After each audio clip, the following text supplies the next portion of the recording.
Andrew Hall.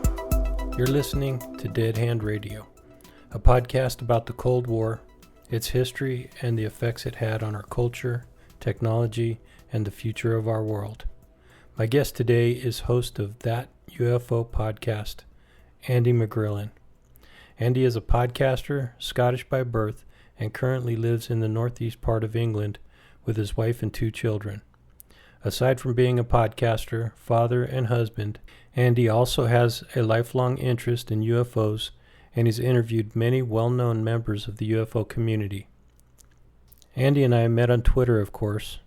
Even though we live on different continents, the internet being the most powerful communication medium ever, has made it possible to connect with people all around the world. When I discovered That UFO podcast, I reached out to him because of my own fascination with UFOs.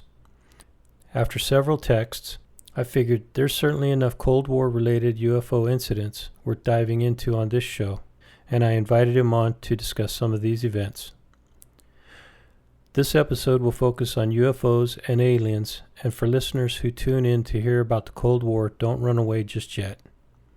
The Cold War era had many UFO sightings and alien encounters. In fact, the UFO phenomena actually became popular during the Cold War. To start, the Roswell incident, which occurred in 1947, involved the crash landing of an unidentified craft in the New Mexico desert near the town of Roswell. That incident was preceded by another very well-known sighting just a few days earlier by pilot Kenneth Arnold, who witnessed 9 saucer-shaped craft flying at unimaginable speeds in the skies of southern Washington, between Mount Rainier and Mount Adams. It was this encounter that resulted in the term flying saucers. These are only 2 of the UFO events recorded during the Cold War era, and if you're still not convinced that this subject is interesting, stick around till the end for a bonus segment, and I'll share a case that'll leave you wondering what these things are and why they're here. Finally, I'd like to mention that I really enjoy Andy's podcast. He takes a very professional approach to his interviews, while at the same time maintains an easy and laid-back atmosphere, but doesn't shy away from getting into sensitive areas and asking hard questions that elicit interesting responses from his guests. For these reasons, I've invited Andy McGrillen to be my guest and discuss UFOs and the military on this episode of Dead Hand Radio.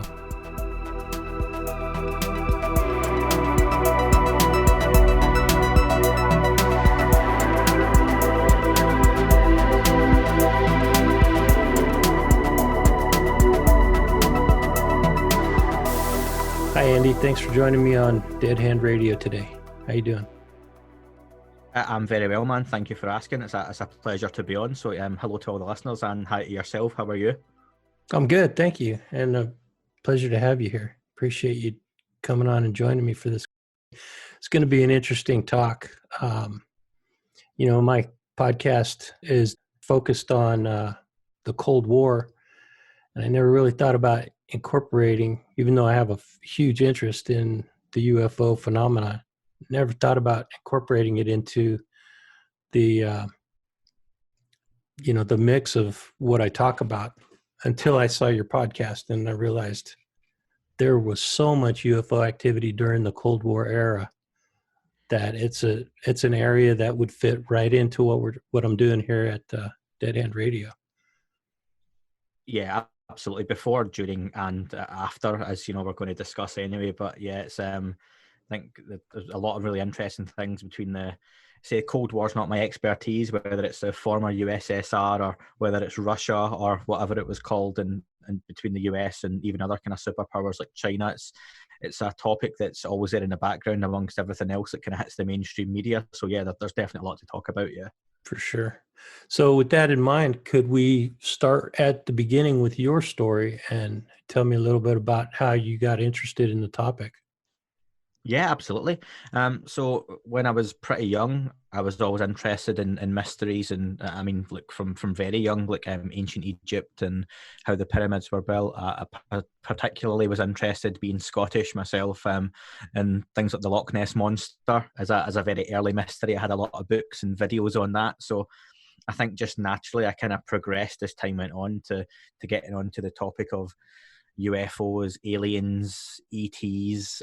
More recently, it's called UAP, Unidentified Aerial Phenomena. But back when I was particularly young, I must have been about 9 or 10.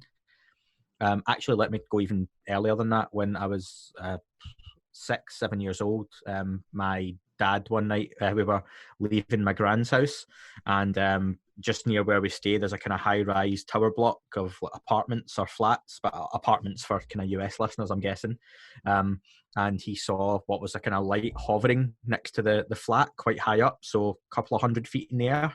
And he decided, I remember it kind of quite vividly, but he followed this light for what would be about 15 or 20 miles, kind of driving through a relatively built-up city, but at night time, and it just kind of disappeared and he lost it. And I can still recount that story with him now.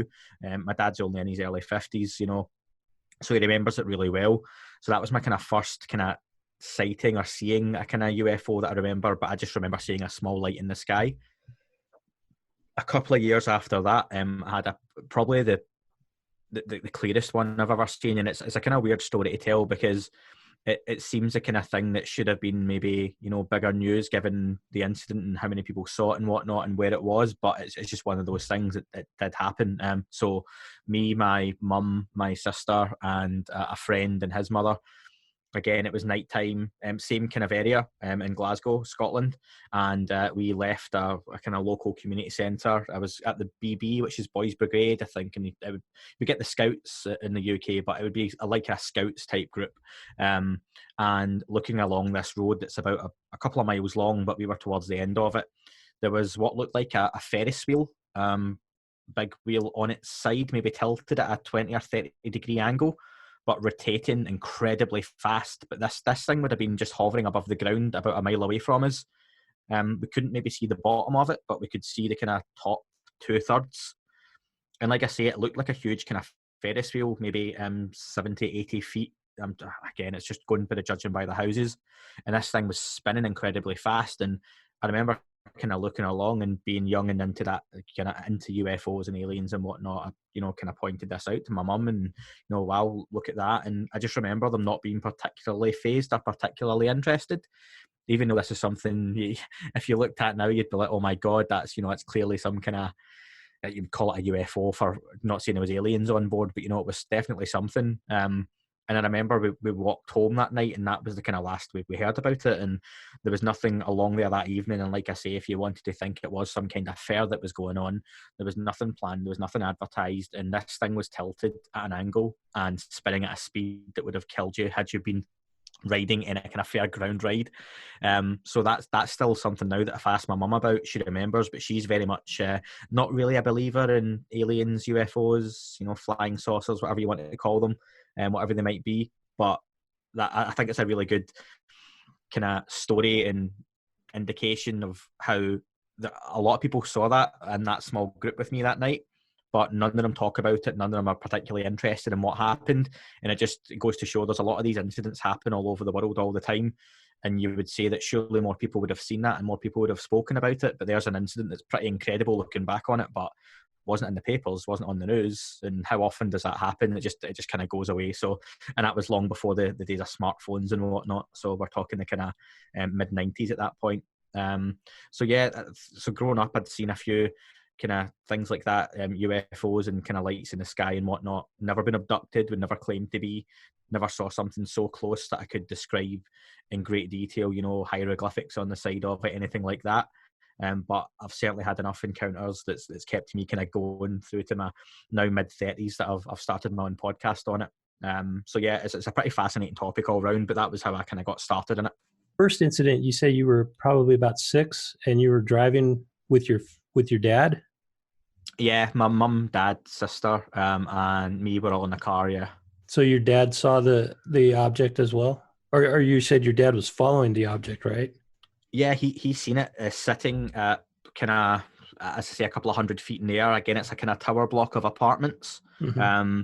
And again, this is long before we even had anything like drones, and this would have been like the very, very early 90s. And he noticed quite, solid light hovering in the sky, and it started moving, so he followed it for a bit of a distance, yeah. Okay, so my questions are more focused on what your reaction was? What did you think it was? How did you feel at the time that you saw this thing? So feelings wise, I'd probably be better answering that for the second incident because I was really young with the first one. So it really is just a memory that I saw it, and I know my dad drove after it in the night sky. So I think I was maybe too young to appreciate the whole episode and incident, and it was something I kind of forgot about till years later when it was brought back up that my dad done that one night and kind of drove after a UFO. So being aware of unusual phenomena like Loch Ness monster and stuff like that, you had an Mhm. idea that there were things in this world that are not easily explained.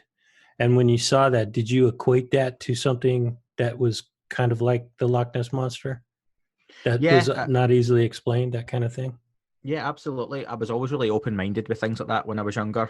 I get that from my grandmother on my mum's side, my mother's side. She always used to tell me stories about, aliens and mysteries and, Egyptology she was interested in and Loch Ness Monster. And I just think naturally something in my personality kind of latched on to the whole mysterious world type side of things. And I've always had that interest. I remember even in the very early days of PCs that again kind of mid 90s you had the Encyclopedia Britannica. I don't know if you had that in the US, but basically a collection of CD-ROMs that was basically like a big encyclopedia, and I used to just look up things like pyramids, UFOs, aliens, other planets, and yeah, that was my kind of interest growing up. It's just kind of just stuck with me all the way through my life. Interesting. And then, so moving forward, you said it was a couple years later, or were you in your teens when you saw the second incident or the Um, I, second sighting? I was a Yeah, that would have been about probably 4, 5, 6 years later. Mid to later 90s. I wasn't in my teens yet. I was probably about 10 years old when I saw the second one. But I say I recall that really, really clearly and vividly. Have you ever tried to draw that object out? Yeah, yeah, I can draw it. Yeah. So you said you were with several people who didn't even acknowledge it or they didn't think much of it. Yeah, my mum, and I can still speak to my mum now about it and ask her, do you not remember? And she'll just say, yeah, it was interesting. But for her, it's the step to then think that it could be something. And listen, on this topic and subject, and we'll no doubt get into this. Like, I'm not saying that every unidentified craft in the sky has got aliens from some faraway galaxy inside of it. I've got no doubt there are a large number of them that can be explained away. I've got no doubt that anything that I do think is a bit more fantastic that comes from elsewhere is not ours, not US, not Russian, not Chinese, not terrestrial, is not even necessarily from another planet. I think even in more recent years, there's been a lot of credence to the idea of multidimensional or interdimensional alternative universes that these things could come from. And UFOs, for me, more recently, the topic has opened up that it's no longer just about another planet's race or beings have developed a technology where they come from that planet to our planet to say hello. I think there's a lot more to the whole phenomenon in general, and it's no longer just one explanation. Um, so I think a lot of people that's a huge thing for a lot of people to take that kind of leap and step in. I mean, from a religious perspective, and I'm not religious in the slightest, but I can appreciate people have those beliefs. People can believe in a god and a being that sits in the clouds, or they have another realm, or potentially there was this god's son 2020 years ago performed these incredible miracles, but they then can't take a leap to think that there are intelligent beings on another planet that are more advanced than us and coming here or from somewhere else. So it's just, I get why people have that block up, but for those that don't, I think it's a subject that's increasingly more mainstream as the days go by at the moment, rather than in the past where it's been in the months and years. Obviously, you shared with your mother, and was it friends that you had with you or relatives, other Yeah, relatives? my sister, my mum, my friend, and his mother. Okay. So what did you think it was? At that point, I would have said a UFO, and when I say UFO, that could be anything. But genuinely, again, at that age, and even looking back now, that's some type of craft that's not from here. So being in the 90s, the movie Close Encounters of the Third Kind had obviously been out for decades before that incident. Had you ever seen that movie? Yeah, a couple of times. Yeah. Was anything in that movie anywhere close to what you saw? Yep. So again, if you look at just that type of craft, and what I'll even do is I'm no artist by any means. I make no apologies for how bad I am at drawing. I can draw a very crude version of what I saw, and I'll post it on my Twitter for you, or send you a copy, and you can at least put that on for people to have a little bit of an idea of kind of what I was looking at and what I was seeing. But yeah, thinking Close Encounters, you've got the idea of a typical kind of saucer shaped craft, that rather than being kind of horizontal, which is in the movie, would be, and nowhere near as big either. It would have been much flatter and spinning at an angle. So that, I think when I say like Ferris wheel, it really was that type of, if you can imagine a Ferris wheel at a carnival or a fair, slightly tilted 20 or 30 degrees, but obviously without the seats and the frame, and spinning at an incredible speed. You know, like washing machine, you know, when you're watching a washing machine go round and round, and it's got that centrifugal force. It had an incredible speed to it that the lights were just flying round.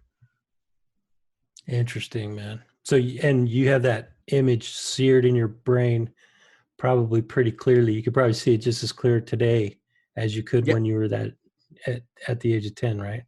Right now, absolutely. And I'm by no means, it sounds incredible, of course, they always do, and the whole notion of the subject is incredible in itself. But that further along where that thing was would have been on, again, I'll use the word soccer, being from the UK, I would say football, but it would have been on a soccer field, that kids would play on, not like a professional team, on a really quite built up civilian area. Civilian is probably not the word, but there was a lot of houses in the States, and there was a main road right on it. So this thing would have been pretty close to the ground, and I literally mean 10, 15 feet from the ground, given where I was at. So it was pretty much, you know, touching the earth, which again is incredible that no one else saw, reported, and I'm sure they did see it, but just, you know, never spoke about it. Hmm. Yeah, that's so interesting, man. So what actions did you take after you saw that? Uh, I mean, is it something that you just filed away for future reference, or did you try to find out what it was? I know being at the age of 10, there's not a lot you can do, but still that driving curiosity. Yeah, I'm glad you asked that, because on the back of what I kind of said there, you know, any kind of follow up, I looked to see was there anything on that evening, because like I say, it's a recreational sports venue. Was there something on that night that could have explained something was there? But there wasn't anything. The place was shut. It was after kind of closing time, let's say 8 o'clock, 9 o'clock at night. So there was nothing that would have been on that field that looked anything like that, or, you know, other than some kids potentially playing football. But um, yeah, there was not really any internet at that point to speak of. So how do you report it? So I can even see like someone like my mum, who was, you know, an adult. Where would she go? What, I mean, would you phone the police, and then what would you say? I saw a spinning object on a soccer field. Does someone want to go and look? So I get why people would be like, oh, they see something, but then where do you go with it? I didn't know about places like MUFON, or any kind of way of reporting that. So yeah, it was one of those things, like you see it, you experience it, and you go on and go home and go to bed and wake up the next day and go to school. Did you tell all your friends at school about it, or did you keep it to yourself? Um, I remember talking to the boy who was with me, who saw it that night, but again, very much he wasn't particularly interested, and it was more of a shrug of the shoulder thing for them. So I think it's very much something to do with personality types, and the UFO topic, even to now, is something that most people tend to laugh at and scoff at. And like I say, I can totally appreciate the subject of your podcast being the Cold War was a really serious, intense time. But this subject, if you take the time to look at it objectively and get the little green men image out of your head from other planets, then there's a lot of really interesting science and data and, you know, military incidents it's based on. And it's a pretty serious subject. So I can get how at that age, no, it's just something I kind of kept to myself, you know. And even now I'm very careful who I talk to in my group of friends about this kind of stuff. I've got a lot of people who don't know that I do a podcast on UFOs for that very reason. How long did that incident last, do you think?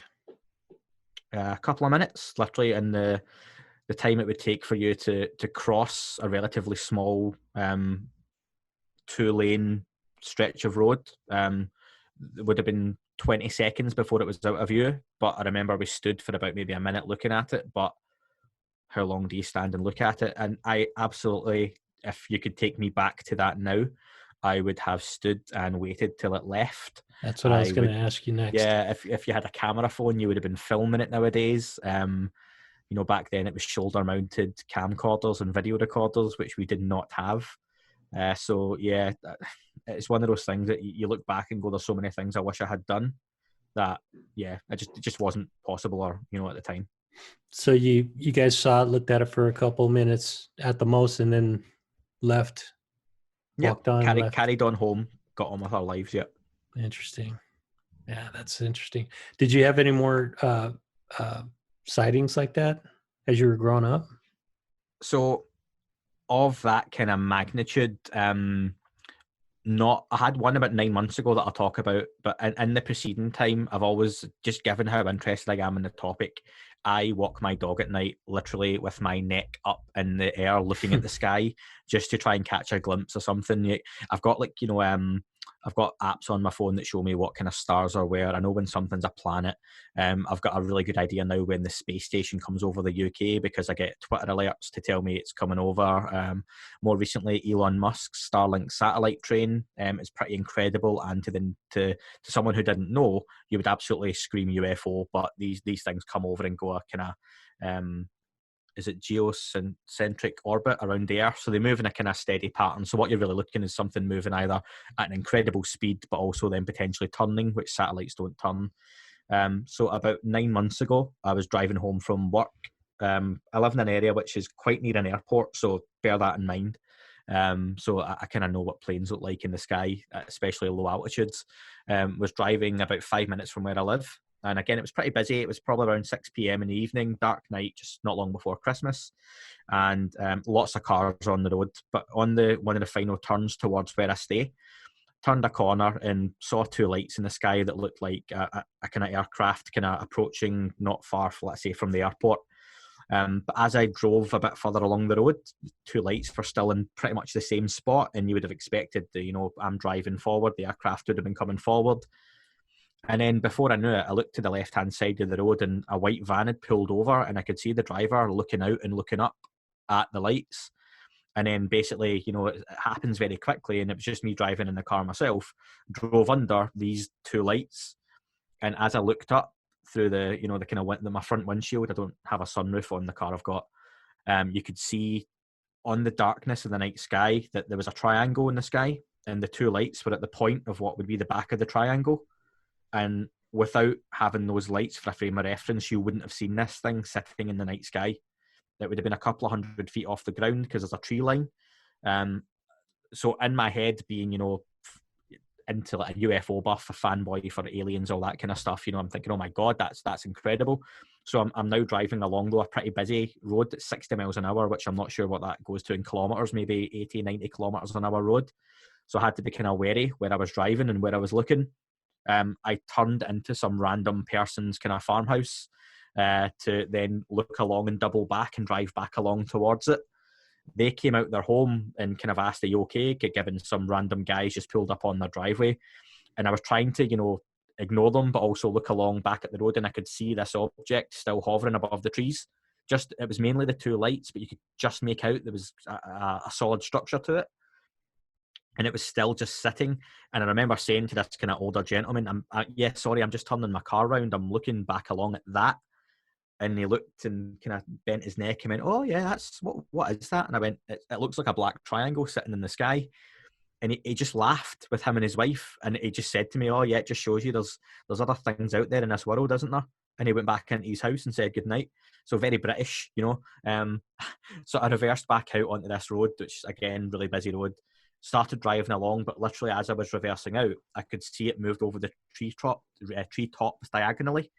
And on the front of where the triangle would be, another light came on that was just flashing very quickly and intermittently. And it moved diagonally over the treetops. I sort of lost sight of it at that point. And by the time I got back along to a very open expanse of fields where I would have been able to see it, it wasn't there anymore. And that was about 8 or 9 months ago. So I couldn't film it because I was driving and my phone wasn't easily accessible.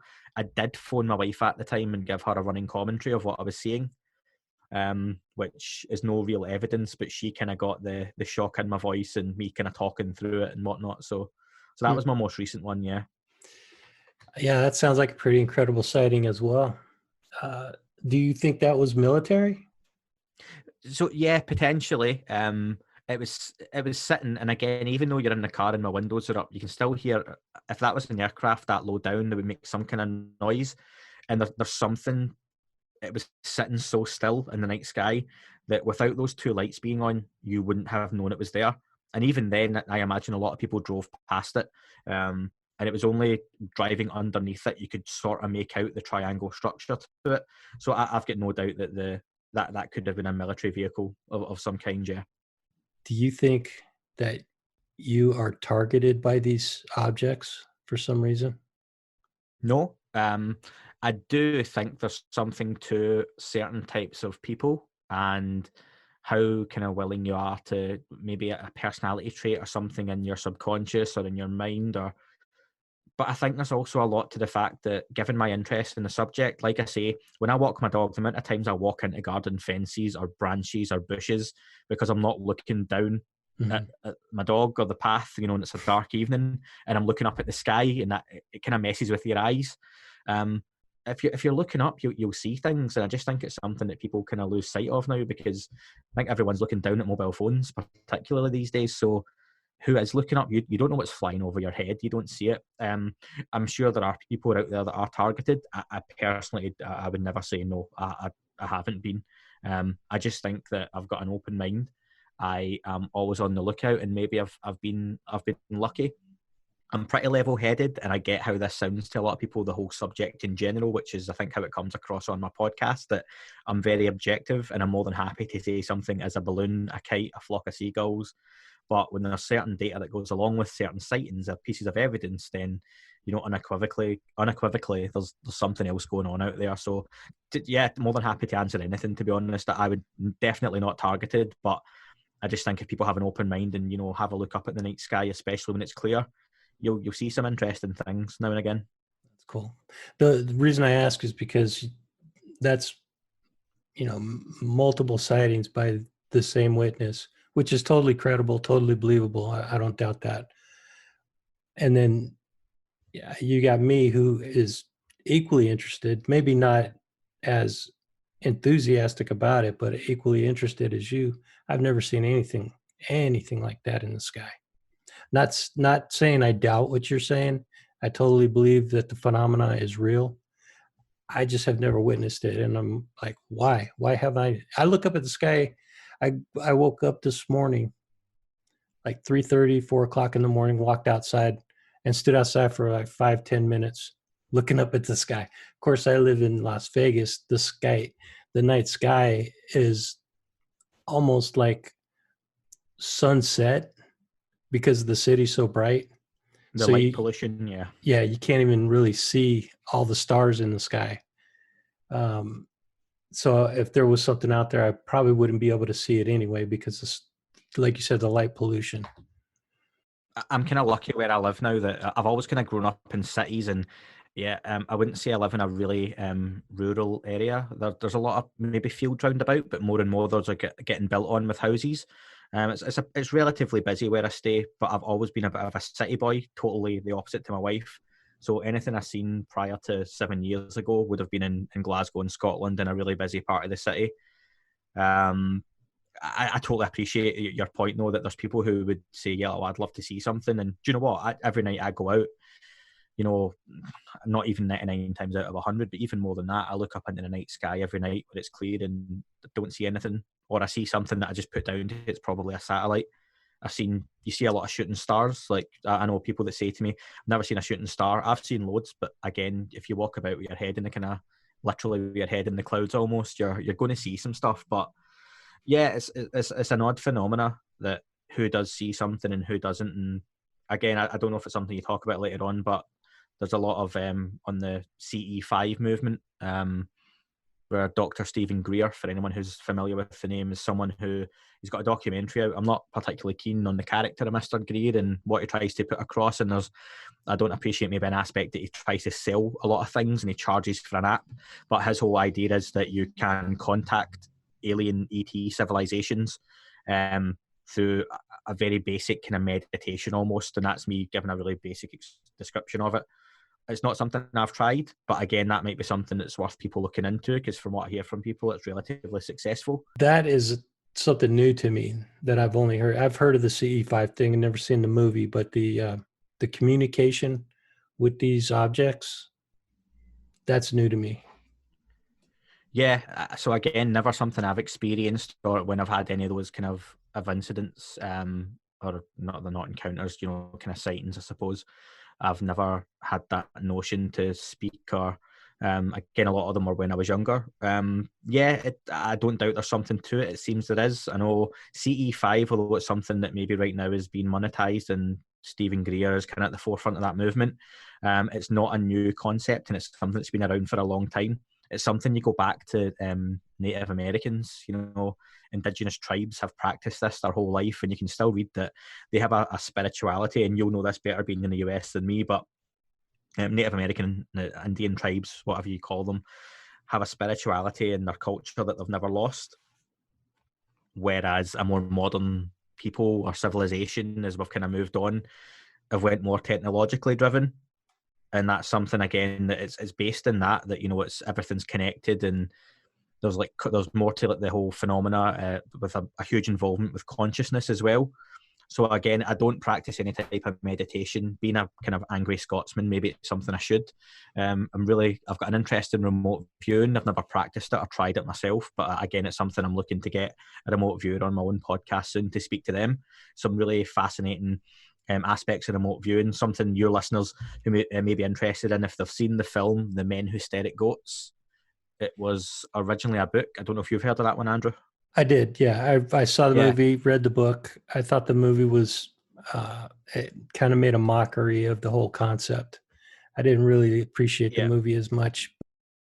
It was funny. It was a funny movie. It just didn't take the topic seriously, in my opinion. And no, and to be fair, most don't. And I think that's it with the book, and the idea that this is based on a true story. The US military had psychic spies. There's plenty of documentaries called The Third Eye on Amazon's a really good one as well that looks into this. So the US military themselves put a lot of money and time into looking at, was this a viable way to have kind of psychic warfare? And there was a lot of really interesting results off the back of it as well. So remote viewing is a pretty interesting subject. Fascinating topic. Yeah, that's something that I would definitely like to spend a whole hour or more talking about. But have you ever undergone hypnotic regression, or ever thought about undergoing hypnotic regression to see if there was more to the events that you witnessed? No, mainly because I don't think there was. I remember them pretty clearly, particularly the ones when I was younger. Not to say that I've not heard other people have, had missing time and all that kind of stuff. But honestly, as boring an answer as it might be, no. I've never been hypnotized, even on holiday or, in kind of any kind of comedy setting either. So, yeah. Yeah, hypnosis is another interesting topic. But yeah, it's a very controversial, I think, method for retrieving memories. But I think there are cases where it's useful. And the only reason I asked you that is, like you said, were you missing time? Was there more to the incident that you maybe didn't remember? But if that's, that's not the case, then I don't think it would be even necessary. I hope that lends a little bit of credence to my story as well, for anyone who might be listening, that it would be very easy of me to say that, oh yeah, I was missing time and make it up, but it really was as exceptional or as uninteresting as you want to make it, that this very small moment in time happened, and then you do just go on with your life, and within hours you're in bed, and next morning I was at school, and life just goes on. So yeah, there was nothing more either side of those incidents that I would elaborate on. For me personally, it's such the way I look at it when somebody tells a story like what you told. The way I look at it is that is such an incredible story and so unbelievable that why would you make something like that up and put yourself in a position to be ridiculed and made fun of? Who would do that? Why would anybody want to do that?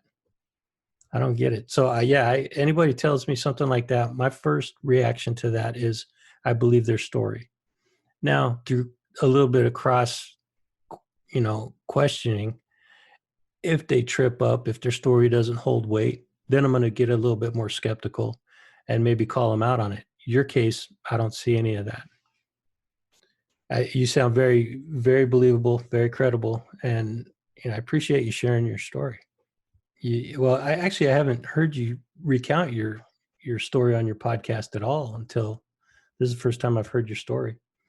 I've not shared it on my podcast. Yeah, your podcast is interesting in that you bring on some very credible, very serious guests. If you had the chance to interview anyone on your podcast or even in person, alive or dead, who would that be and what would you ask them? So if you were asking me for on the podcast, it's probably the same answer anyway, but what I would ask them on the podcast is probably different to what I would ask them in person, given the circumstance, what I would like to ask them and what I could ask them. So Luis Elizondo right now is someone who, since mid-December 2017, if you're involved in any of the UFO community, or even if you're in the US, he's been on a lot of news shows like Fox, CNN, MSNBC, whatever you probably watch. He's been on it talking about it. But Luis Elizondo, I don't know, do you want me to give a little bit of his background so people No, know who he not is? yet. We'll get into that when we talk about To the Stars. Sure. So Luis Elizondo, definitely. And for me, I'd love to just get inside his head for 5 minutes. And there's a guy who's had some of the highest security clearances and still does in the United States government, and he knows, I don't think he knows everything. I don't think there's anyone on the planet that could 100% tell you what the phenomenon is. But I do think he is in the top 3 or 4 people that if someone could come out and give a presentation to the human race on what we know, he would be one of the only people that would be qualified to do that. So what specific question would you ask him? I think the first thing I'd have to ask, and it's a really blunt question, but what is the phenomenon? And then following that up with, where are they from? I think there's multiple aspects to it. I think there's interdimensional, multidimensional. I think some of these things that we're seeing in the skies and the water are, probes. I don't think they're manned necessarily. There's a lot of evidence that some of the crafts that seem to crash are potentially manned by clones. There's a lot to it, and I think he's someone that knows this. And when he speaks, he's incredibly intelligent and incredibly eloquent, having a intelligence background, and he speaks very carefully. So I think on the podcast you would get an answer that was a really long and eloquent answer, but not particularly tell you anything, but he would still have you every step of the way. But if you could give me that 5 minutes where, you had Will Smith and Men in Black in the background standing ready to wipe your memory after you'd asked you the question, I would love to just say to him, tell me what's going on. Tell me what's happening. Tell me what you know. And even if you didn't have a chance to, or if he refused to answer that question, he would still be an awesome guest to have on. He would be incredible. Yeah, I think he could speak for hours, and I've watched him do presentations on YouTube for 3.5, 4 hours. And within them, he says so much, but gives away so little. Yeah. Which I think is just the nature of the topic. I think I could spend an hour talking to that guy about anything, and not even get to the topic of UFOs. He just has so much experience. Yeah, his military background's quite incredible. Yeah. Mr. Elizondo, if you're listening, or if somebody out there listening knows him, get back to Andy and go on that UFO podcast, because he's a good interviewer and he's got some great questions he's ready to ask you. Or I'd make sure I did. I think that's one I have to take a week off my day job for, and make sure I was very well prepared for. Definitely. Do you have a favorite book on the topic of UFOs, or is there a book you'd recommend for somebody who's new to the topic? Do you know what? I don't think that book's been written yet. I think there's a lot of different areas, and just the way I approach the subject and kind of following it kind of almost all my life, that there's a lot of different incidents. And I think the best thing to kind of do is kind of just start to look at some of the bigger events. Of course, in the US, you've got Roswell, which is documented, in movies. And you could even go and start with that. But in the UK, you've got Rendlesham Forest, which is like our Roswell, and Nick Pope, who used to work for the Ministry of Defence in the UK, wrote a book with two of the witnesses from the US military, John Burroughs and Jim Peniston. They witnessed in the 80s in the UK lights in a landed craft in the middle of a US military installation within the UK, rumoured to have nuclear weapons, and I've got to stress that's a rumour. But there's a book on Rendlesham, written by Nick Pope and those two, that came out a couple of years ago, which again is the definitive book on the encounter. So again, for me, it would be picking an event and just researching it that way and finding like a really credible book with someone like that. Again, I think if you go military as a background, you've always got an extra level of credibility added onto that. Definitely. Yeah, I agree. Good suggestion. Now, aside from books and movies and pop culture, I mean, obviously the UFO phenomenon has been around forever, but what other approach can somebody take to try to research or find out more about the phenomenon? So you're probably lucky in 2020 we've got a lot more mediums than just kind of TV and books. Two of the Stars Academy that we're going to get to talking to have just released their own podcasts. So that is a huge organisation and entity within the UFO and intelligence, and now they've got US government contracts as well that have a 3-part series introducing you to some of the main players and what they're looking to do and some of the technologies they're looking to employ. So podcasts are a good way to do it. I'm probably biased as well as you would be that we've got our own podcasts, as new as mine kind of is. Like you've said, I try to bring on some really credible guests, and I love hearing the really fantastic stories within the whole idea of aliens, ETs, UFOs. But some of them I'll listen to and in my own mind know that I don't quite believe they're true. But I'm happy to hear the story, but that's just from my own entertainment point of view. But what I really love to hear are the really credible guests, again, military backgrounds, people whose stories have withstood the test of time. So there's a lot of really great podcasts out there. And right now, an area that I hadn't really looked into until, honestly, the last couple of months, and with some of the guests I got on, some incredibly hardworking and underpaid investigative journalists. So people like Lieutenant Tim McGrillen, who you can find on Twitter. He's got his own blog. He's a retired police officer, now investigative journalist based out of Germany. And he wrote some incredible pieces for Popular Mechanics and Vice. He has regular contact with people at the Pentagon for his research. MJ Benias, again, some great journalism, some great pieces on the subject, and he's not scared to call out something he doesn't believe is true.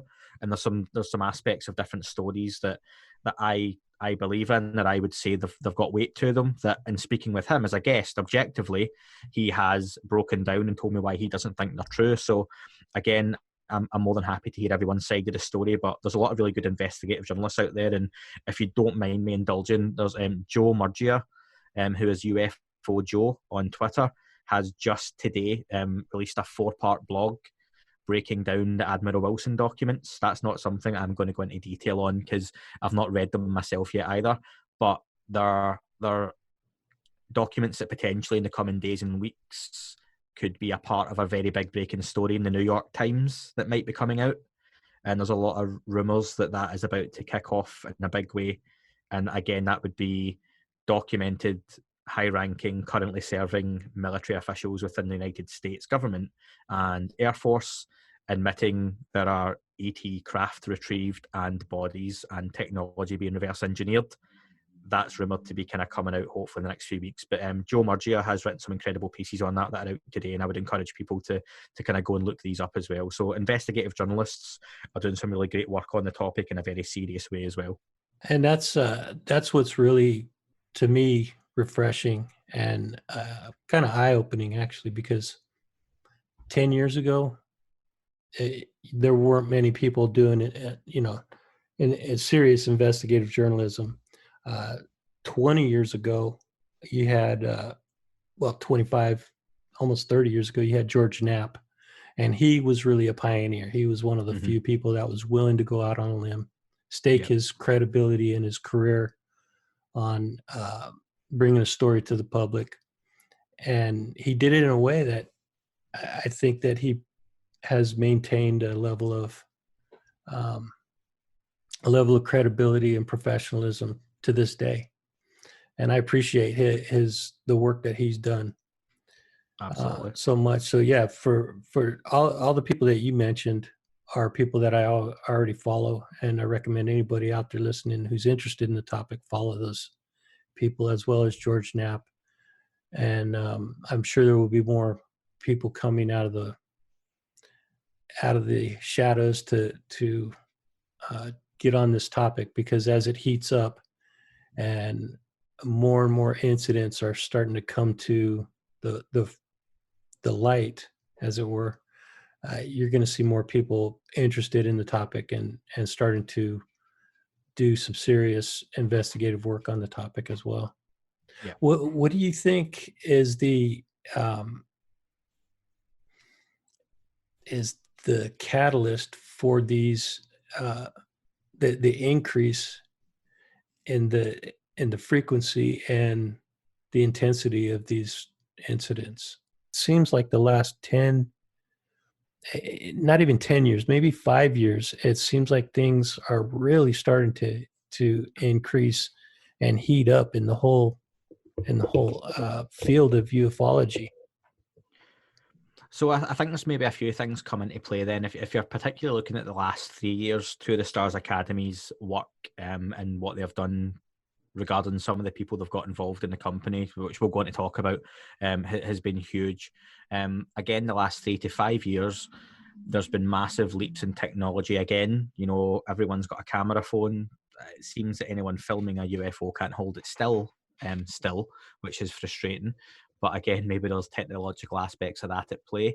I think as people like Elon Musk start to venture into space and commercial flights into space, this is just a personal opinion, but I believe once you start putting the general public, and I get no one from the general public can afford a ticket on a flight into orbit yet, but once you start putting basketball players and movie stars and journalists and celebrities in space, they're going to see things. They're not astronauts that are NDA'd, and won't talk about that kind of stuff.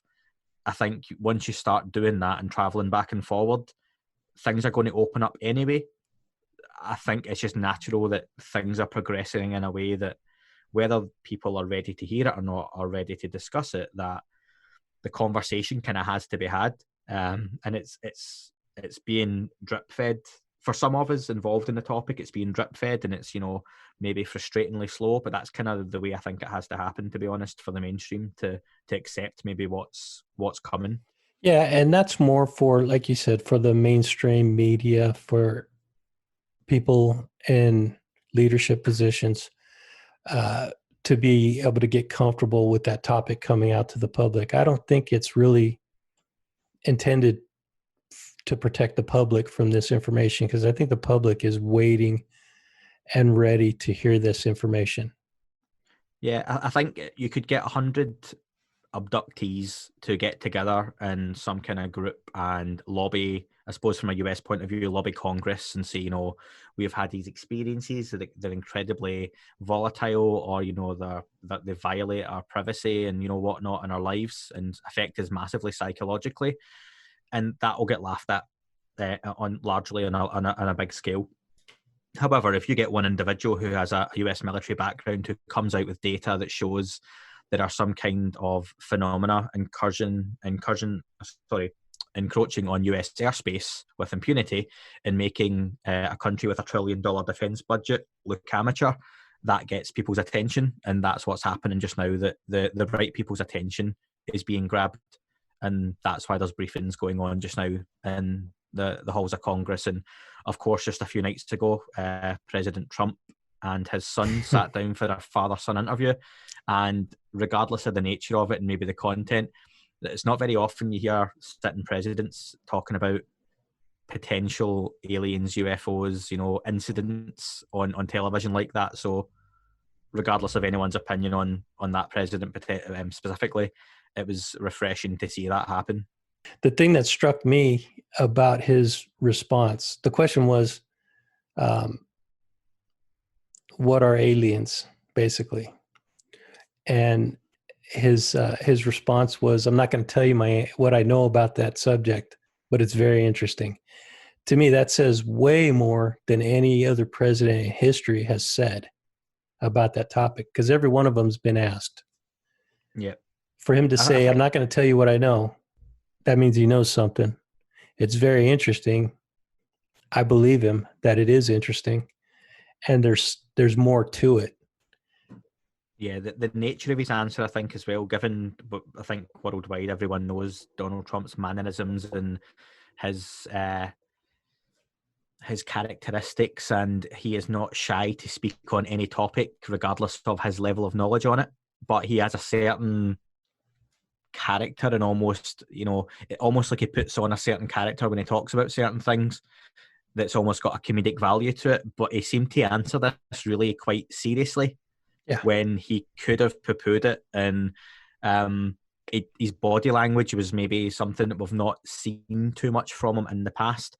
And just to link back to what I was saying about potential stories breaking within the New York Times, rumoured in the next couple of weeks, there's a lot of talk that Donald Trump's response was in relation to the fact that the sitting president wants to get ahead of any potential breaking story, because you don't want potentially big military-based news to come out and have the sitting president not know anything about it. And that's why he's made that comment where he has, which is intriguing itself. Yeah, for sure. So, and he prefaced his answer by saying it sounds like a cute question, meaning, it could be laughed at, but it's not, meaning it's a serious topic, and he's answering it in a serious way. So he takes that topic serious, and that's a different answer than he had a couple of years ago when he was asked that same question. A few years ago, his answer was simply, I've heard a lot of stories and I've seen the video, but I don't believe it in UFOs. And that basically is a non-answer. But what he said the other night, very telling. Now, and as far as what you've been alluding to, there's one more question I want to get to before we jump headfirst into the stars. Sure. Question, and basically that has to go back to your podcast. The people, the guests you've had on your show, all of them very interesting guests, very credible people, very serious people, and who take that topic seriously.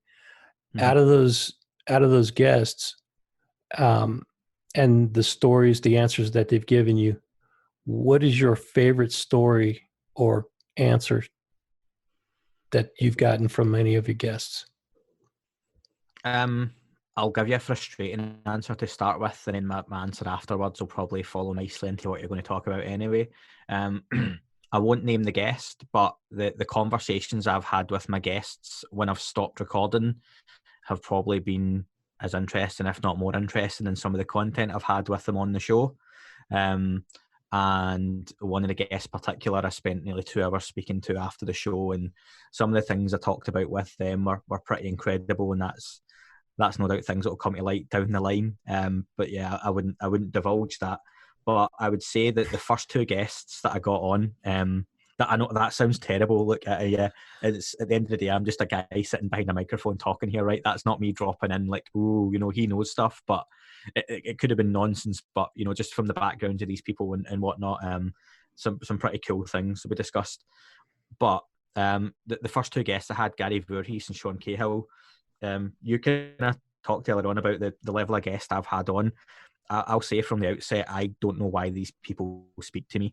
I'm a proper fanboy that it wasn't even 2 months ago. I hadn't even got a name from a podcast, and I had seen these people in interviews, listened to them on interviews, watched them on TV and documentaries, and I literally sent an email asking Gary Voorhees would they want to come on. So Gary Voorhees and Sean Cahill both have military backgrounds, and they were heavily involved in the incidents that To the Stars famously brought to light. So The their Nimitz story, I incident. think, is one. Yeah, the Nimitz, and they were both based on the USS Princeton at the time. It's known as the Nimitz incident because that was the ship that the David Fravor's jet, I believe, took off. But Gary Voorhees was the radar operator for the Spy One radar system. For those with a kind of military interest, I don't have a great military knowledge at all, so I probably sound like I know what I'm talking about by saying that. But Gary Voorhees basically picked up these contacts on radar and was told by the commanding officer, strip the machines out, take it down, put it back up. There must be something wrong with the system. He knew full well there was nothing wrong with the system. Put it back on, and if anything, the traces and the tracks got clearer. They were told then just to monitor and carry on. So like my own incidents and sightings, shrug of the shoulders, just let's carry on. And Sean Cahill was the chief petty officer on board the ship, which he tells me is basically the lawmaker.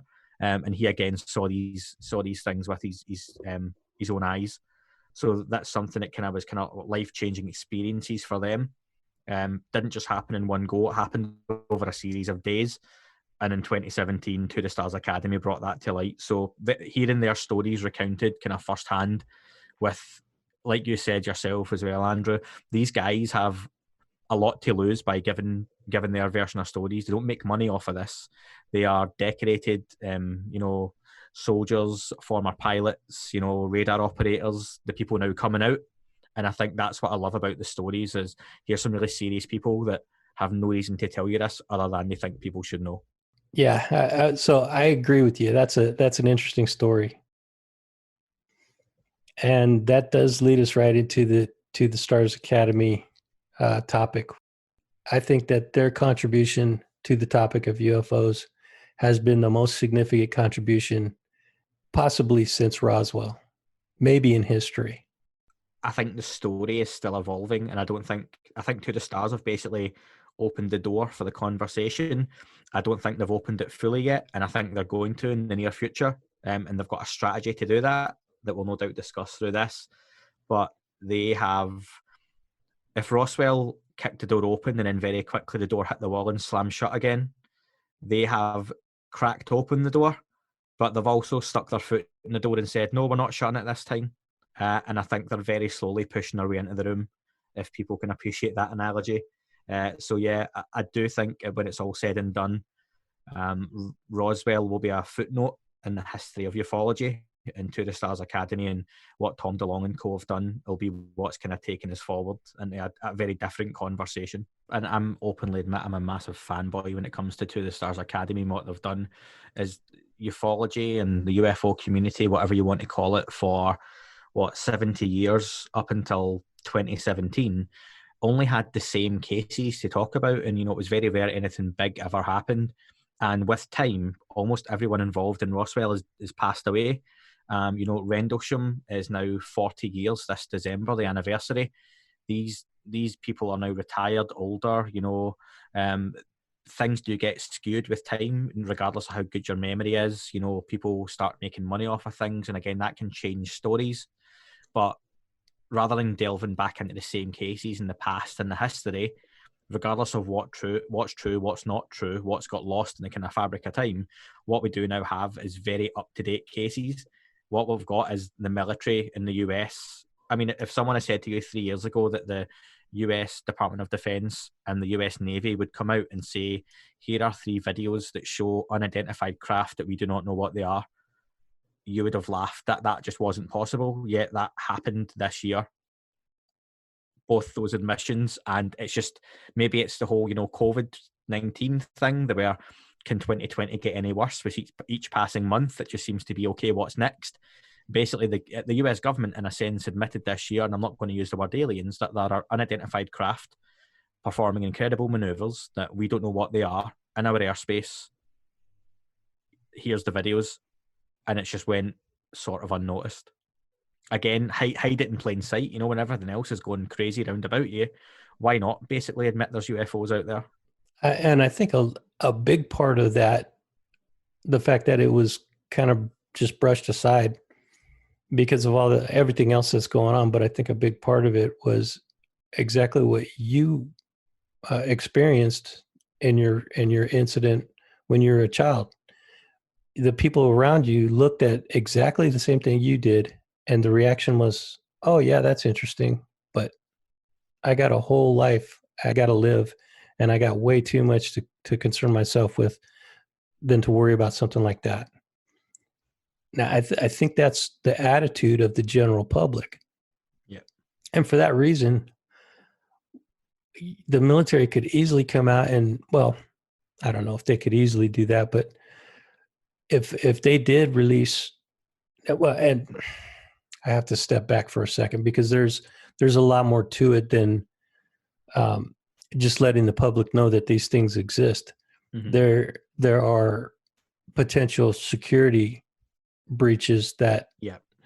would reveal the capabilities of the U.S. military if they came out and said that, this is an incident that took place, and this is the response to that incident, and this is the results of that response. If they did that, then our enemies would know exactly what we know, how we respond to it, and what the outcome of that incident was. So they can't just come out and say everything that they know about UFOs and the entire phenomenon. And that's what people don't understand, but people are frustrated about it. But even if they did that, if they weren't worried about what our enemies would learn from the revelation of this, the population is going to look at it, and people like you and me are going to be like, "Cool, we finally know." The answer is clear, no question about it. The majority of people are going to be like, "Yeah, but that doesn't pay my bills. That doesn't Mm-hmm. put food on the table. How am I going to get to work tomorrow?" Those kind of things are way more important to the average person, and they're not really worried about this UFO phenomena. Yeah, I think there's an aspect as well of, and this is something TTSA do with how they approach the subject and how they're getting it into the mainstream consciousness and how they've managed to secure government contracts as part of what they do, which shows how serious they are. That you've got a United States which has a $1 trillion defense budget, and there is something in the sky, whether it is, I mean, let's just say it's Russian, that they cannot defend against, then what you spending $1 trillion on, because you then become obsolete, don't you? So forget the alien point of view. So if it's Russian, Chinese, Malaysian, Indian, whatever it might be from, it's indefensible. It makes your fighter jets look like toy cars. So what's the point? Your nuclear weapons don't work. They can turn them on and off.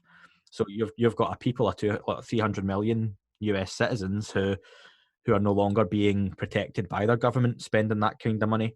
And then you've also got the question of if the government come out, and I honestly don't think they know fully what it is at all. I think that's something that's becoming more and more clear, especially with the government being so compartmentalised, that your government comes out and says, look, here's what we do know. Okay, why didn't you tell us that before? Yeah, but security, what security? You should have told us. There's then cover-ups, and like you say, it goes into the realms of, yeah, but we couldn't tell you this because that would show we had this capability, and we couldn't show you this part of a video because it would then show you that we can record and this sort of data. And there's a lot of things that it opens up a can of worms with, and I think that'll happen naturally eventually anyway. But just the defense aspect of it, if you can't defend against this, that's pretty worrying for a lot of people. Yes, agreed.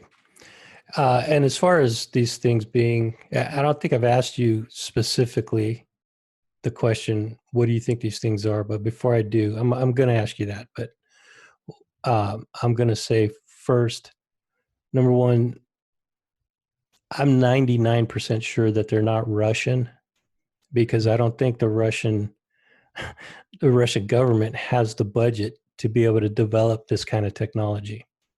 If anybody had it, it would be the Chinese, but the Chinese don't even match our capabilities in conventional weapons, let alone nuclear or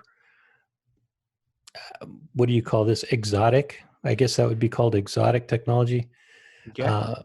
So I don't think it's the Chinese. I'm about 95% sure it's not the Chinese. Nobody else. I mean, the Japanese. have a pretty large gross national product, but their money is not going into war fighting. It goes into their economy. That's why they have one of the strongest economies in the world. So if you go down the list of the largest economies in the world, and I found this out the other day, Russia is number 11 in the top economies of the world. They're not even in the top 10. Okay. So if you look at, because you're not going to be able to develop this kind of technology without the budget. If it's anything, it's U.S. technology developed by a breakaway group within the military. And if that's the case, now there was a really interesting show that was it was called The Black Files. Did you see that? No, not in the UK, unless it was via a different name. But that is an excellent show, and you should check it out. But he basically makes a pretty strong case that it could be U.S. military technology, but there's not definitive evidence to prove it. I don't want to get into all that, but all that said, all that in mind, what do you think these things are? Just before I answer that, then, what I would say to it being anyone else's technology, and as you say, if it was going to be anyone's, it more than likely would be like US, is at what point did they jump so far ahead that it's no longer a generational leap, but it would be a leap of technology thousands of years in advance? What happened that they were able to do that, and then why bother investing the money they do in an F-18 fighter jet when that is now obsolete with one of these? Why have 1,000 of those? And again, like, nuclear weapons no longer make a difference. So all that kind of stuff would just be, but there's arguments for and against that. Honestly, and I think with the topic, my understanding and what I think it is has changed and evolved over the last couple of years, and I think there's multiple aspects to it.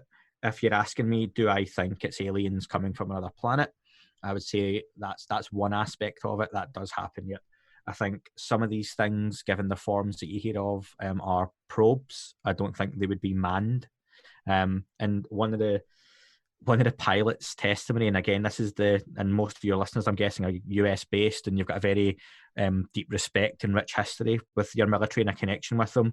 Your own pilot, around 5 years ago, reported a sphere inside a cube flew alongside his fighter jet, buzzed him, and flew away. That's testimony on the record from United States military.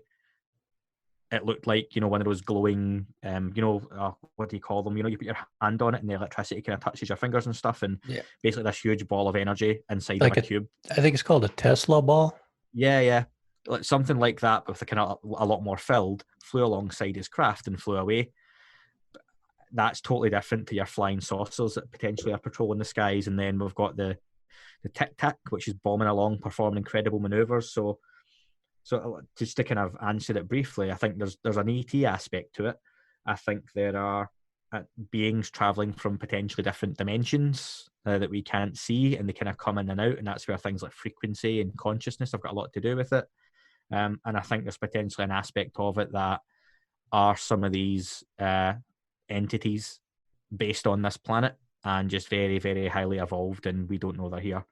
I mean, we don't know what's in most of the oceans, so you don't know that these things don't man the oceans, or I think there's a lot to it that's not just one thing, and I think different entities have different agendas as well. Now, there's one theory that I particularly have a little bit of a problem getting my mind around it, even though I'm a spiritual person. I believe in God, and that's has nothing to do with this. But the theory that these things are angels and demons, and more specifically demons. There are people in the U.S. government that have blocked the investigation of these things because they believe that they're demons. This is not speculation. This is not theory. This is actual testimony from people in Congress that have said, that we've tried to investigate these things in the past. It was blocked. The funding for the investigations was blocked because people that had the vote were afraid that these things were demons, and if we start looking into it, that bad things are going to happen. Regarding the religious aspect of it, I totally appreciate anyone who has a religion or a belief. Or for me, I think most religions, the basis are whatever the background of some of these entities are. Whichever God people believe in. Or I'm not religious at all myself. For me, it seems much more realistic that something put us on this planet, and when they have interfered with our civilization throughout the kind of thousands of years, whether it was Egyptian times, before that, after that. You've got drawings on cave walls of kind of UFOs. You've got chariots, Eric von Daniken, famously chariots of the gods, and Egyptians drawing things in the sky, and then celebrating all these different types of gods that would come down. Then for me, it would make sense that is the type of kind of gods people have been worshipping throughout the kind of millennia.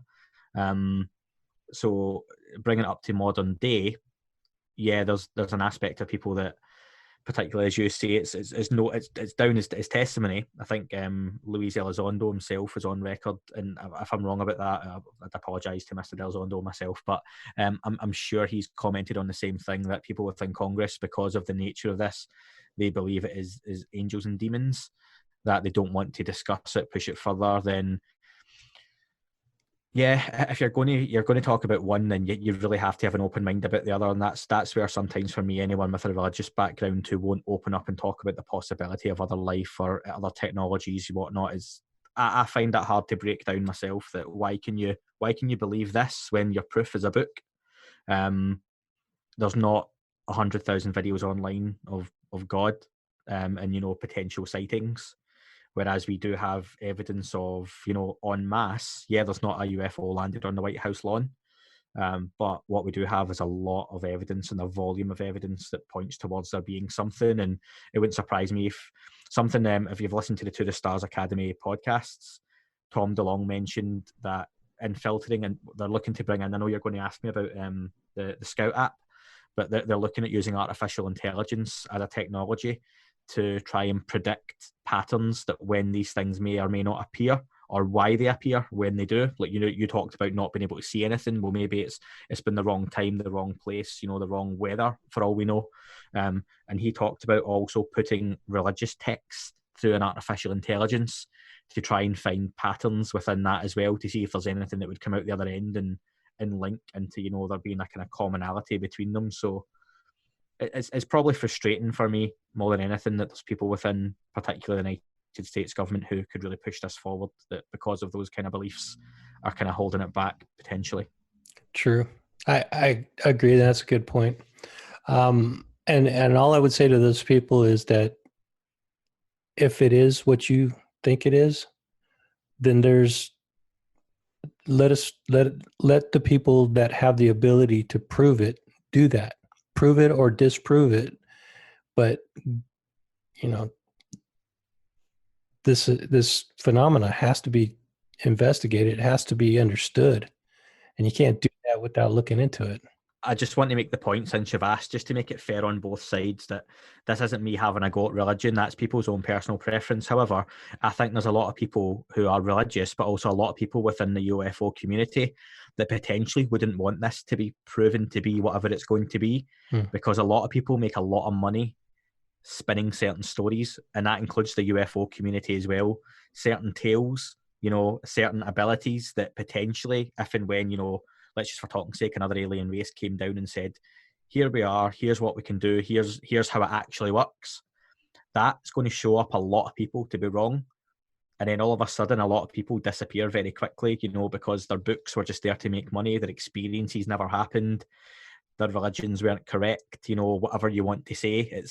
It changes a lot, not just from a religious point of view, but there's a lot of people in the UFO community that don't like To the Stars Academy. And I think a lot of that is because it doesn't fit their narrative. Yeah.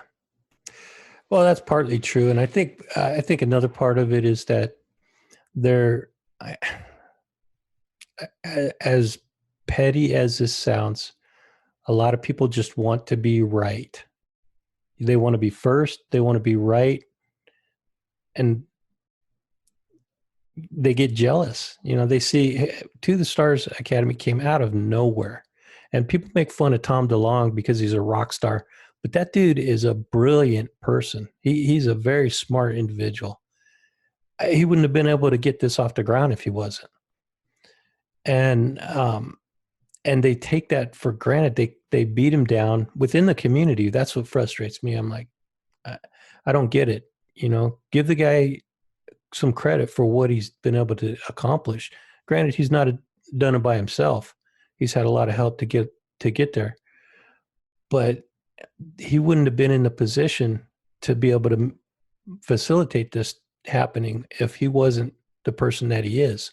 But as far as the people in Congress that hold the purse strings, that believe these entities are demons and too dangerous to investigate, that in itself should be reason for us to find out what they are. If they're dangerous, that tells you right there that we need to know what they are and how to deal with them. Absolutely. And that's where someone like Luis Elizondo and his background working with the United States government and in the program that basically studied these, ATIP or OSAP, whichever name it was known under, has came at this from a point of view that a lot of people in the UFO community haven't liked, but his narrative has been that these things could be a threat. But he breaks down the definition of a threat because, if these craft can do what they can do, and our defense is no defense against them, then surely that is some kind of threat. If these vehicles can come into our simulated combat areas and zones and basically fly around us, literally run rings around us, again, is that not some kind of threat? And it's not to say that they are necessarily attacking or going to attack, but you don't know what you don't know. So that there is a threat aspect to it. If these things are a threat, then there's a case there to be answered for from a United States perspective, because if they're running rings around F-18 fighter pilots and are performing these incredible maneuvers, it seems they've got some kind of intuition as to, they talked about some of the designated plot points they would have in simulated combat scenarios when they're doing training exercises off the coast of San Diego. I believe it's San Diego, yeah. San Diego is the Nimitz encounter. Yeah. So again, there was a designated plot point, random out at sea in the air, where these where the F-18s would meet once they had done their simulated fight, and this craft not only buzzed them, but then appeared at this point, which they are saying there is no way this should have or could have known where this point was. So again, if these things can access databases and information, they're showing an intent that you have to kind of label it as a threat. If it decides it wants to be dangerous, we can't stop it. That in itself is a threat. And it has to be dealt with. We have to figure out a way to track these things continuously, like we do with our adversaries. I think we intercepted another Russian bomber that was flying over Alaska last week, and that seems to be happening more and more. It seems like Russia keeps sending bombers, off course or whatever, inadvertently coming up, flying into U.S. airspace, and our fighters have to go escort their bombers back out of the U.S. airspace. But we have the means to track those threats, mm-hmm. and respond to them and deter the threats before they become a threatening situation. That's what we need to be able to do with these unidentified objects. If your adversary has a gun and you don't have any protection against that gun, you're basically relying on their goodwill not to use it against you. Yeah, I think that what to look at, though, in a positive sense, is definitely that these things, while this might be worrying, can fly over a nuclear base and turn off the weapons. And, well, they've turned them on and turned them off. Yeah. They're making the point that, yeah, do you necessarily have to? Because we could do this and you could see that as a threat, but if they can do that, then it's almost like, yeah, what's the point?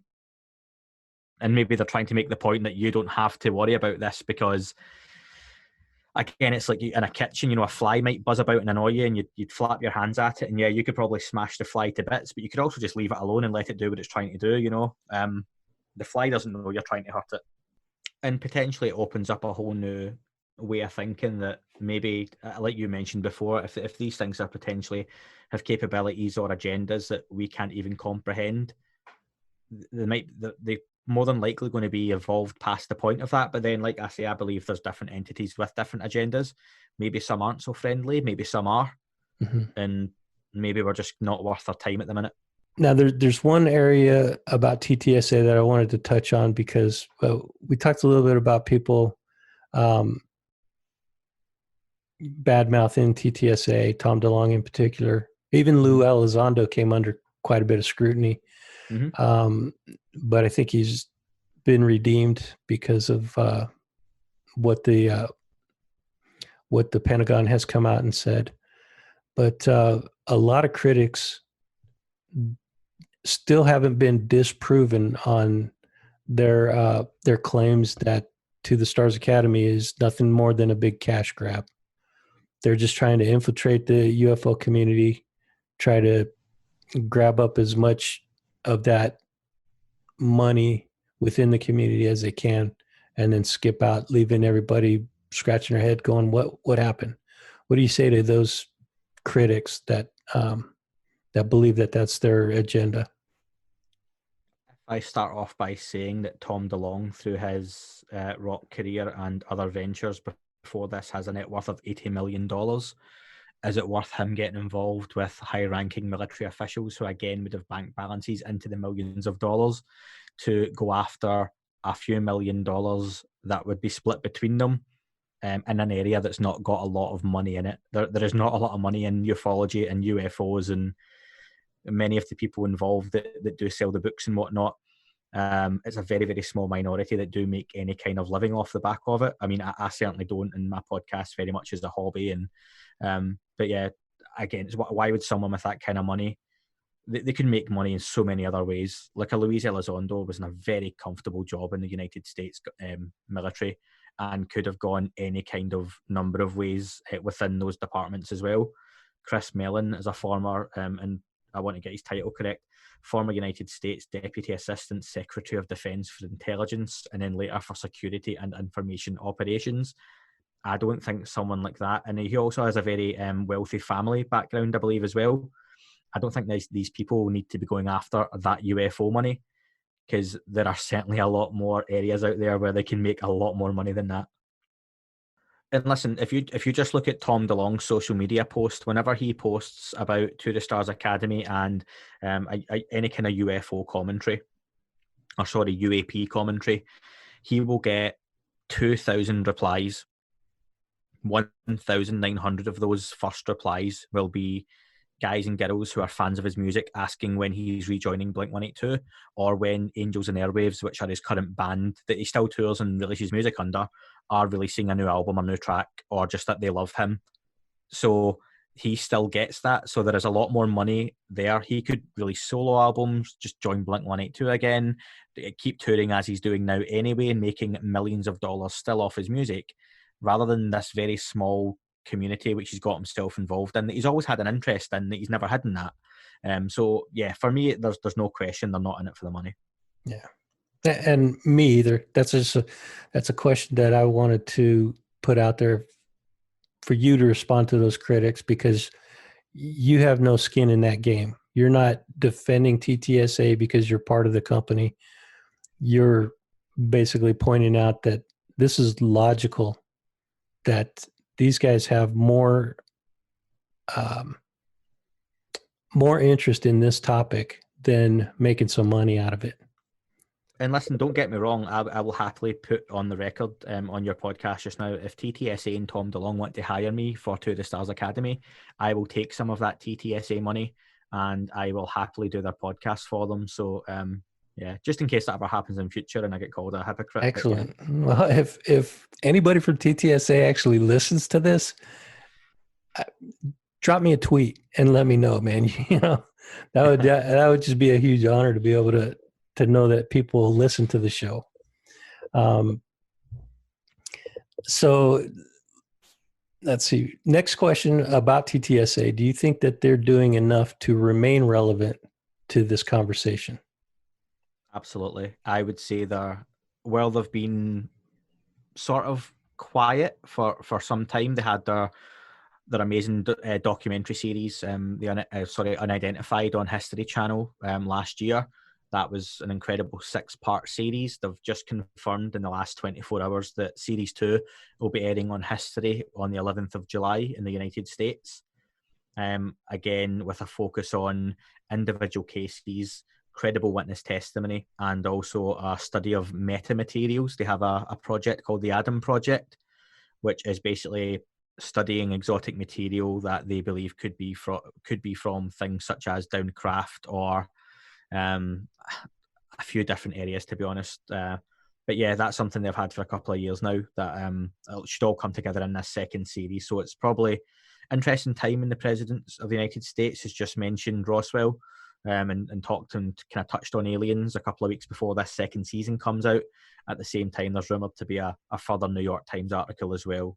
And at the same time, I'll encourage people to read up on the Admiral Wilson documents that are kind of circulating at the minute as well. So there's a lot going on. And it just seems to be each time it's a little more, it's a little more, it's a little more. So it'd be really cool to see kind of what's next for them. Definitely. Well, that answers my final question about TTSA. The what are they going to do next? And I think you laid it out pretty succinctly right there. So yeah, they are relevant, and they might go silent, you know, or media dark, whatever you want to call it. They're not constantly in the public eye, but that doesn't mean they're not working and doing what needs to be done behind the scenes so that they can continue to bring this information out to the public. And I would encourage anyone like Chris Mellon is very active on Twitter. He joined a few months ago. Again, there's someone, you know, worked extremely high up in the levels of the US government. Luis Elizondo isn't, and he isn't much of although he's the public figure, really, and kind of head honcho, most people see, of Two Stars Academy, only talks and interviews when he has to, and he's incredible to listen to. And Tom DeLonge's very vocal on social media. So some of the key players are more and more vocal. And again, the podcast just came out, so they can't be criticised from many areas, I don't think, for being quiet. What I think people get frustrated at is it's been almost 3 years since those first 3 videos got declassified and released, and people just by now, I think, thought that we would be sailing on anti-gravity crafts to other planets and meeting alien races, which was never going to happen. Right. Yeah. I mean, people are allowed to dream. You know, they have a right to dream. Absolutely.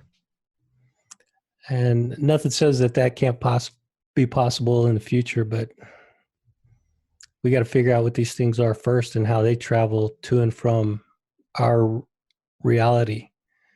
And if we can do that, I think that's going to push us forward, like you said, multiple generations. Mm-hmm. So, yeah, as when we first talked about doing the podcast, we agreed to putting it out there for anybody who wanted to ask questions to submit their questions. And I actually had a few people send me in their questions. So awesome. if you're open to that, let me hit you with those questions. Go for it. So first I have Ben at Ben or at B2 the fourth power on Twitter. He asks, what do you think of the Kecksburg Bell incident? Do you know what that is? Yes, I do. So honestly, I think it's one of those incidents that I'm not saying there's nothing to it, but you could very, very easily explain it away as more than likely being just some kind of meteorite hitting the Earth in the area. I know there's been books written about it, a few. There's a documentary as well on Amazon Prime that I've not seen myself. Personally, for me, not a whole lot to go off of if something did happen, but that's not to say something didn't. So sorry if that answer's a bit short and underwhelming. I know I can talk. So It's yeah, there are some interesting aspects to it. One strong theory is that it is a downed satellite. yeah, And that's probably one of the strongest theories. But one of the more esoteric theories that's out there is that it's related to the Nazi De Glocke, which is supposedly a time machine that the Nazis built during World War II. That's a fascinating possibility, but I don't have a lot to go on to speak to that. So do you know that's yeah. So the Nazi side of like UFOs is fascinating to me, and when you start to look at some things like Operation Paperclip, bringing over those Nazi scientists and some of the things they were working on, and in place of not being jailed for war crime and sharing their knowledge and abilities, the Nazis were involved in some incredible things. And no doubt we've only touched the surface of what they were involved in.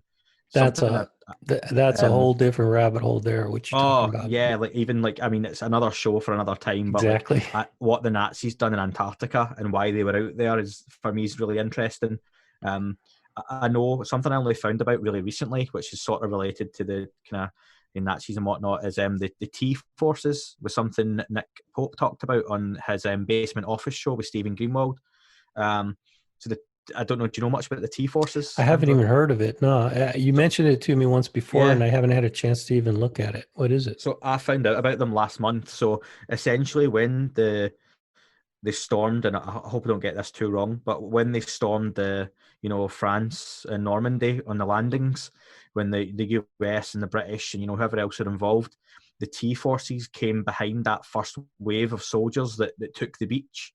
And the T forces' only job was to go in and recover as much Nazi technology as they could Hmm. as the forces stormed through Europe. So there's apparently, I've not looked into it a lot myself yet, say only having found out about it last month, but any of your listeners with a really strong, keen interest in military history might want to look at the T forces as something, because apparently they recovered some really cool things, and that was their job, not to fight, but go in on the back of those waves of people who had given up their lives or kind of managed to get past those first defences and just kind of get what they could. So yeah, I think the Nazi Excellent. science and technology was really, really interesting. For sure. Yeah. There's a lot there for sure. So the next question comes from Phantom Dark Dave at Dave_Phantom on Twitter. He asks, what is your favorite alien or UFO related horror or science fiction film? So my clear favourite, but I've got another one I'll give an honourable mention to. My clear favourite is Independence Day. I love the first one Good movie. because it's got, as much as it can, it's got a really cool sense of realism about how something like that might go down, and how satellites were used against us, and they positioned themselves over different cities, and like we kind of talked about with impunity, just done what they done. Yeah. I hated the sequel. Yeah, I was so excited for the sequel, and that was kind We of what won't even fifth. talk about it. The sequel doesn't exist, Oh, period. you know what? I'm almost. I've got this kind of sick, thirst to see the third one, because it was meant to be a trilogy, but the second one obviously being so bad, they scrapped the third one. So yeah, but the first one's incredible. And the second film that I really like for its proper hyper realism would be M Night Shyamalan's Signs.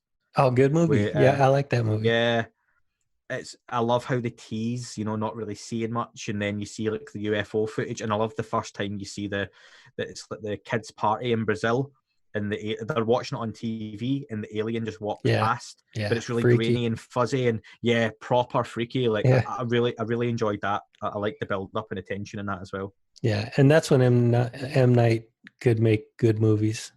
I think he's kind of lost a little bit of his touch when it comes to making movies. Although, He has his moments, but yeah, yeah, he comes and goes. He definitely comes and goes. And if I'm allowed to answer that question, I have actually two movies as well. First, an alien related movie, and that is Alien from 1970s. Mm-hmm. That movie scared the crap out of me when I was a kid, but I think it's one of the best horror / sci-fi movies ever made. And still looks good Oh considering it was yeah, made in, was it 76? yeah, 77? 76 or 77. Yeah, beautiful movie, beautifully Yep. shot, and scary. Man, scary movie. Very, yep. UFO related is uh, number one on my list. I'm going to say Close Encounters of the Third Kind, because if you go back and watch it today, it's so relevant, man. There are so many things, and not to mention that there are theories that say that the movie is actually based on true Yep. events. Yep. So you take that into account, and the fact that it was way ahead of its time. That movie is just brilliant. So that's my picks. Then, for what do you think about Close Encounters of the Third Kind? Have you seen it?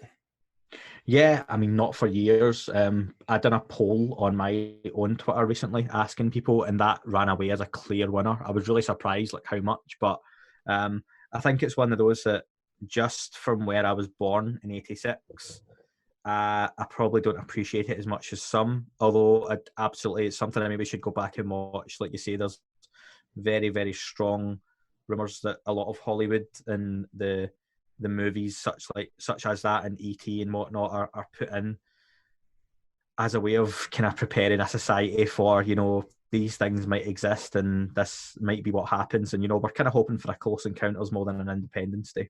Yeah, definitely. The next question comes from Jack Porteous at JP Scrawlings on Twitter. And his question is, and this is a great question, by the way.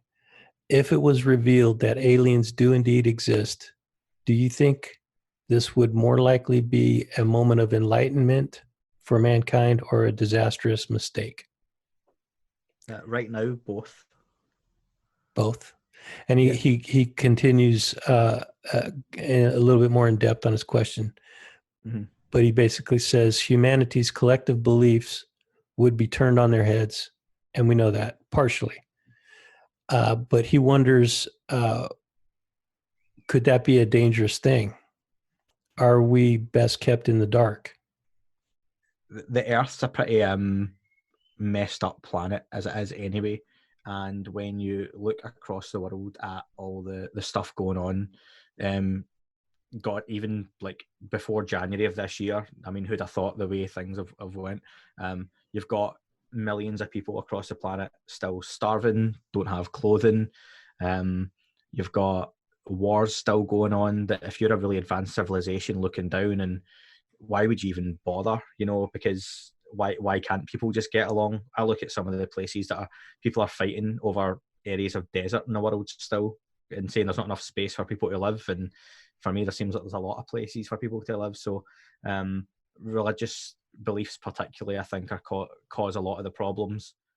Again, there was a terror-related incident in the UK today, or yesterday, sorry, where someone has basically in a crowd of people walked up and stabbed 3 people in the throat in the name of religion, and they've died. That's just crazy and unthinkable, but that's still the way we are just now, and it's so backwards and Stone Age, and yeah. So I just think it wouldn't, if aliens did come down, the idea that everyone all of a sudden would be united, like I think was it Ronald Reagan once said in his speech to the United Nations, that humanity would be united in a collective effort if we were faced with an outside threat. I just don't think we would be. So there's an element of, I think some people are just best left to still evolve, or let natural selection take its place over the course of time. But then there's other people, I think, like myself and maybe like yourself, Andrew, that you kind of want to know.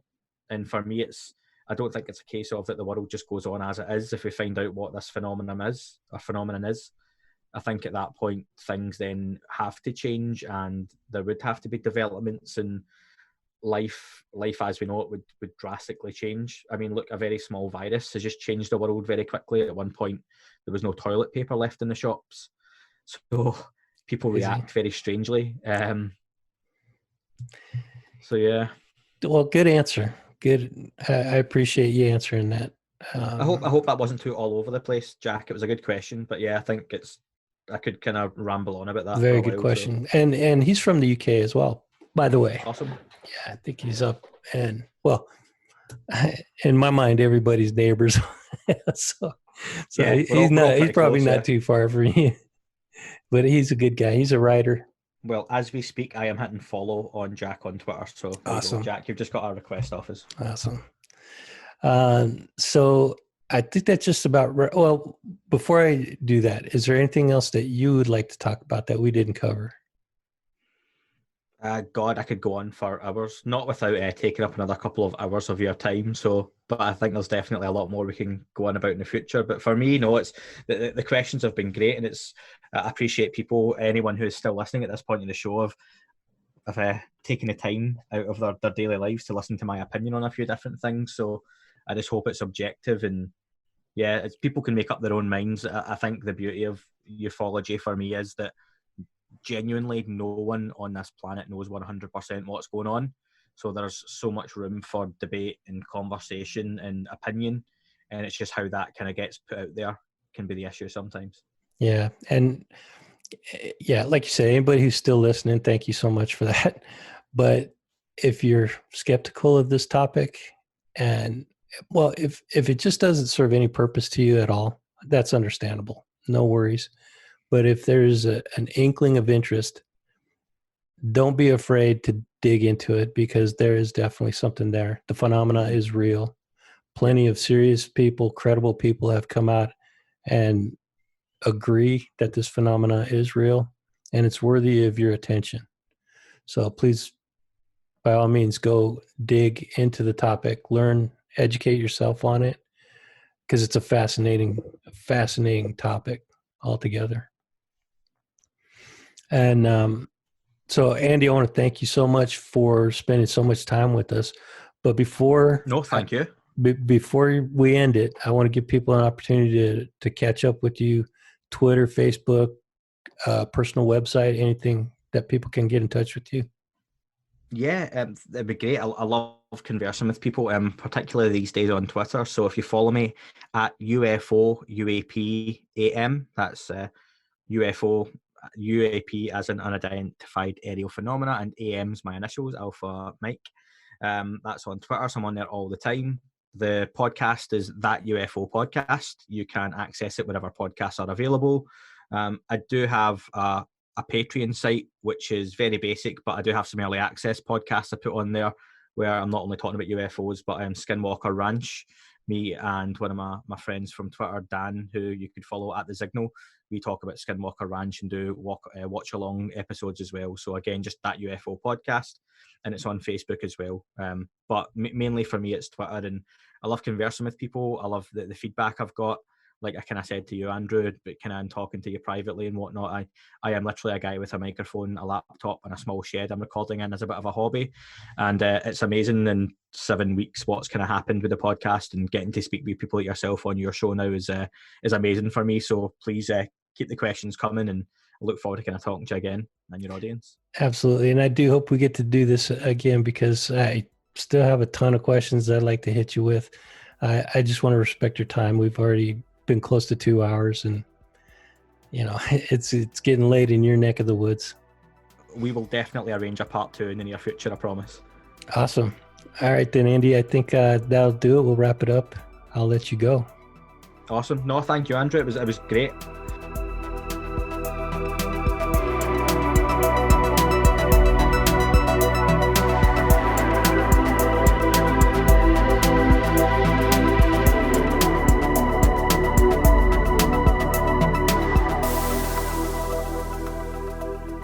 Thanks for sticking around. As promised, I have a UFO case to share with you that took place at a nuclear missile base during a time of extreme tension between the U.S. and Soviet Union. Before I get into that case, I have an announcement. I'm titling this segment Tales of the Cold War, and it will be an ongoing series as part of this podcast. It will focus on Cold War issues and is almost like an episode within an episode. As the podcast evolves, more changes like this will likely be added.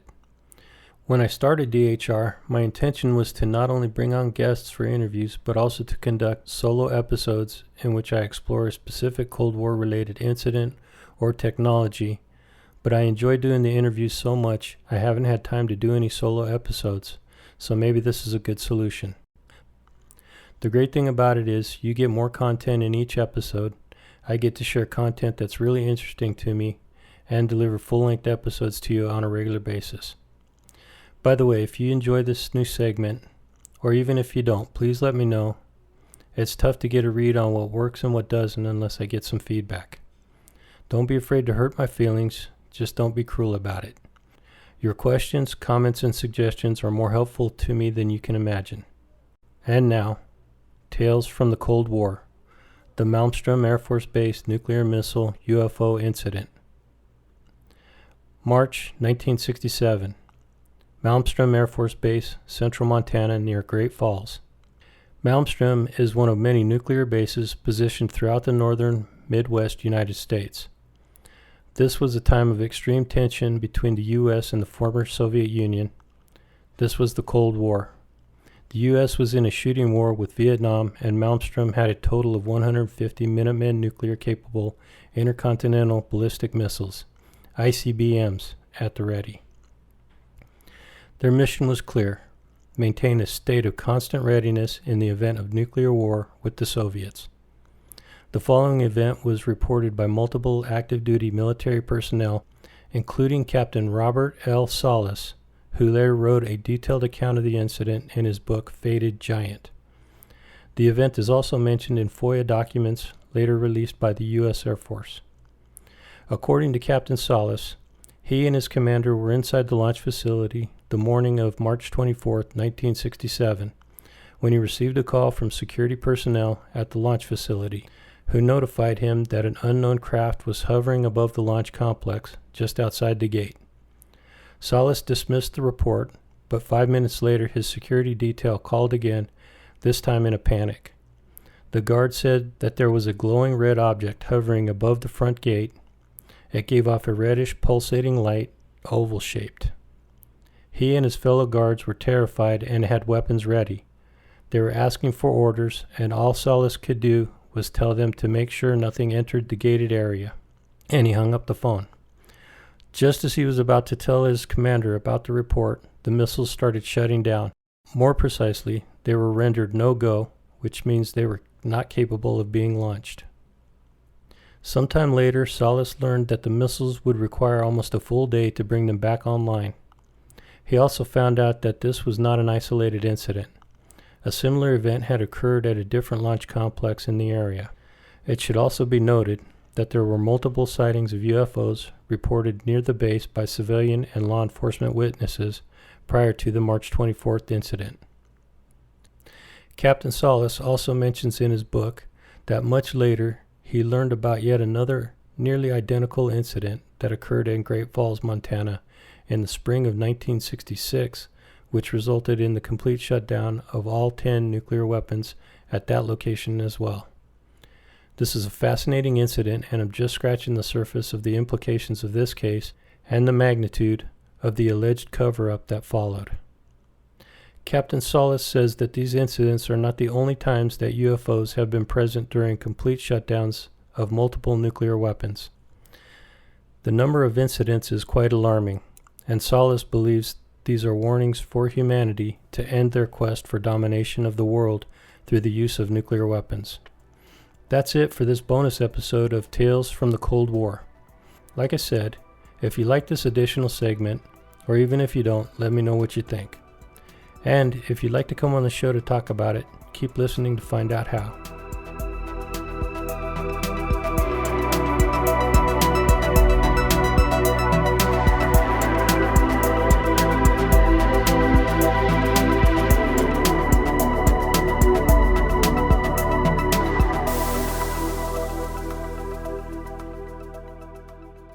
Dead Hand Radio is a podcast about the Cold War and its effects on our culture, technology, and the future.